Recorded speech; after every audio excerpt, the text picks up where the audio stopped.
What if I told you that the biggest YouTuber on the planet didn't set out to be rich, but to give it all away?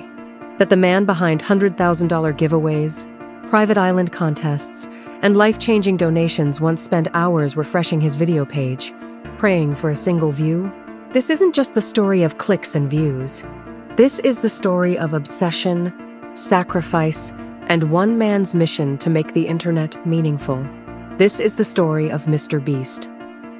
People see the money, the giveaways, the massive stunts, but that's not where this all started. It started in my bedroom. No crew, no editors, just me, a hand-me-down laptop, and a dream I couldn't shake. I was obsessed, not with fame, not with fortune, but with figuring it out. The YouTube algorithm, the psychology of what makes people watch. I spent hours analyzing thumbnails, titles, retention rates. I dropped out of college to chase a channel that barely had a pulse. My mom thought I was throwing my life away. Honestly, I wasn't so sure she was wrong. But something kept pulling me back. There was this tiny fire inside me, a voice that said, just one more video, one more idea, one more try. I made videos counting to 100,000, watching paint dry, reading the dictionary. People called me crazy, but views started to trickle in, then thousands, then millions. And when I finally made money, I gave it away. That was the moment everything changed. It wasn't about me anymore, it was about them, the strangers in drive-thrus.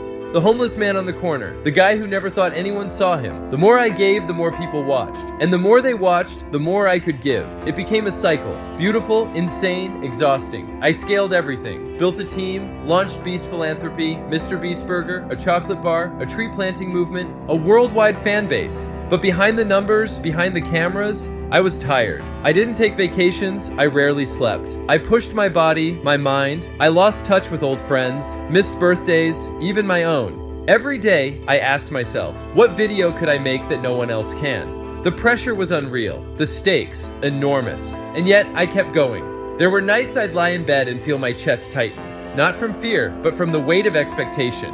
My own, the audience's, the internet's.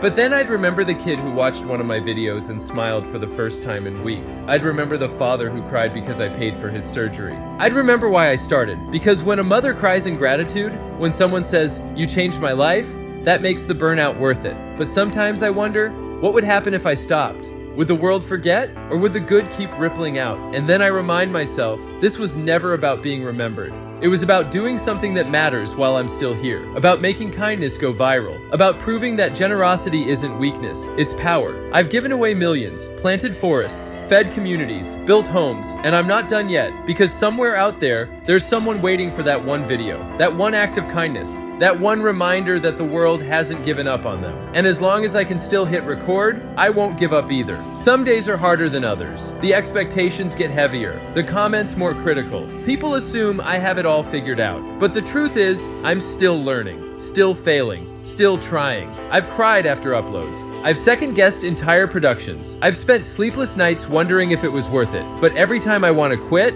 I go back to that first video. The one with just a few views, maybe one like. The one that started everything. It reminds me how far I've come, and how much farther I want to go. This isn't just a channel. It's my life's work, my legacy, my way of telling the world, you matter, you're seen, and someone out there cares enough to make your day or your life better. That's what drives me. Not the fame, not the fortune, but the chance to make one person's world a little brighter. Because sometimes, that's all it takes. MrBeast didn't rise to the top by chasing clout. He got there by chasing meaning. He turned generosity into a brand, obsession into a purpose, and his platform into a lifeline for millions. But his story isn't just about YouTube. It's about what we choose to do with what we have. So ask yourself, if you had his reach, his resources, his voice, would you use it to lift others up?